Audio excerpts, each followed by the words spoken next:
Hispanic evangelicals across the country are saying, we need comprehensive immigration reform. That's how you take care of your sister and your brother. And if you're going to balance the budget, you don't do it on the backs of the poor. As you know, there are about 7.5 million Hispanic evangelicals in this country, and they're the quintessential swing vote. In 2004, they voted for Bush. In 2008, they voted for Obama. And they're not one-issue voters, but I would say immigration, housing, and the economy are among some of the top issues that, like most Americans, we're worried about. I think that we're concerned about cuts to programs like SNAP and WIC, unwed mothers, single fathers. So we're looking for really the specifics on policy. We don't want to be pandered to. We don't want rhetoric. We want real hardcore policy solutions that speak to the most vulnerable. That's the widow, the orphan, the stranger, and the poor. We want the person who presents a clear plan forward.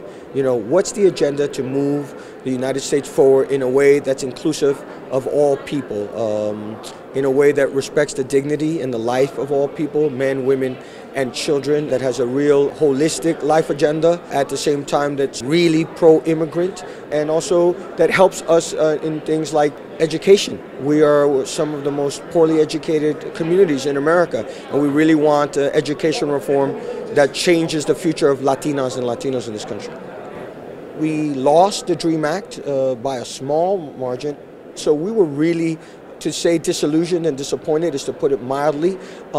It was a campaign promise that was not delivered on, but at the same time we know that we don't want executive legislation or executive fiat that can be overturned by the next executive. We want legislation, bipartisan or transpartisan legislation. So we're looking for Republicans and Democrats to put away the rhetoric, to stop the inertia, and come to real solutions. Legislation matters.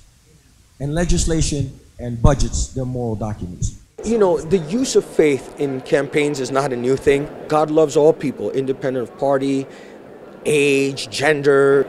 So I'm concerned that we're using God to score political points. And any party that does that, shame on them. God is not a member of any of these parties. God is interested in the health of our country and the world.